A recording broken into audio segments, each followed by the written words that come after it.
একজন জুলাইয়ের সপক্ষের একজন ব্যক্তি হিসেবে, একজন রাজনৈতিক কর্মী হিসেবে এবং ফ্যাসিবাদ বিরোধী যে আন্দোলন ছিল সেই আন্দোলনের একজন রাজপথের কর্মী হিসেবে আমি চাই যে যারা জুলাই অভ্যুত্থানে যে গণহত্যা সংগঠিত হয়েছে সেই গণহত্যার সাথে যারা জড়িত ছিল, যারা নির্দেশদাতা ছিল, যারা সেই নির্দেশ পালন করেছে ফিল্ড পর্যায়ে, এবং বিগত 17 বছরের যে ফ্যাসিবাদ বিরোধী আন্দোলনের সময় যত গুম খুন হত্যাকাণ্ড সংঘটিত হয়েছে, করোনা বা যে কোনো ভাইরাসের এগেইনস্টে ফাইট মানি ব্যাকট্রলের লেফট রাইট।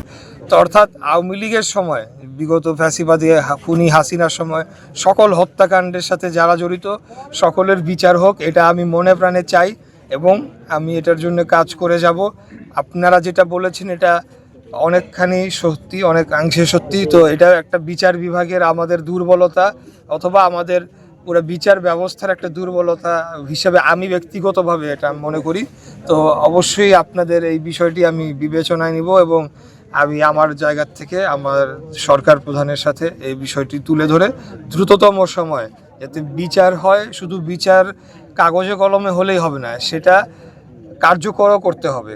সেই কার্যকর করার জন্য আমরা প্রস্তুত রয়েছি এবং আমরা চাই সেটা জনগণের দাবি অনুযায়ী। হত্যাকারীরা এখনো দেশের বাইরে থেকে হুমকি দিচ্ছে দেশে আসবে, এরকম এইটার বিরুদ্ধে রাষ্ট্র কি ব্যবস্থা নিতে পারে? আমি দেখেন, আমি একজন রাজপথের কর্মী, ঠিক আছে। আমি বলবো যে খুনি হাসিনার ফাঁসির দড়ি আমরা হাতে নিয়ে বসে আছি।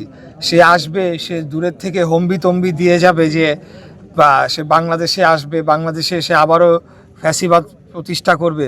সেটা আমি মনে করি যে কেবলমাত্র তাদের রাজনৈতিক যে তারা যে বিলুপ্ত প্রায় হয়ে চলেছে সেটিকে কোনো রকমে জিয়ে রাখার জন্য এই ধরনের বক্তব্য তারা দিয়ে চলেছে।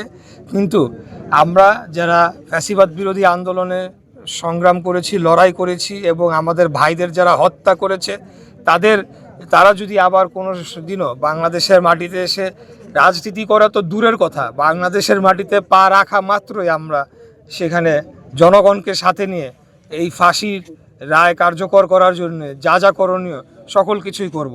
আমরা একটা সময় ছিল যখন আমরা আন্দোলন সংগ্রাম করেছি, আমরা ধরেই নিয়েছিলাম যে আমরা শহীদ হয়ে যাব, আমরা আর মনে হয় স্বাভাবিক জীবনে আমরা ফেরত আসতে পারবো না। তো আমরা সেই জায়গার থেকে ফেরত আসি নাই। আমি সহ কোটি কোটি লক্ষ লক্ষ যারা যুবক যারা এই আন্দোলনে শরিক হয়েছিল তারা এখনও জীবিত রয়েছে। আমি মনে করি বাংলাদেশের জনগণ এই আওয়ামী লীগ এবং ফ্যাসিবাদকে ঘৃণা করে প্রত্যাখ্যান করেছে এবং তারা এখন যে ধরনের বক্তব্য দিয়ে চলেছে এটা কেবলমাত্র তাদের রাজনৈতিক অস্তিত্ব টিকিয়ে রাখার একটা ক্ষুদ্র প্রয়াস মাত্র, কিন্তু সেটিকে আমরা কোনোভাবে সফল হতে দেব না। আমরা তাদের ফাঁসির দড়ি হাতে নিয়ে আমরা বসে আছি, তারা আসুক বাংলাদেশে, আমরাও দেখিয়ে দিব যে বাংলাদেশের জনগণ কিভাবে প্রতিবাদ এবং প্রতিরোধ গড়ে তুলতে জানে, যেটা বিগত 2024 সালের জুলাই মাসে আমরা দেখিয়েছি।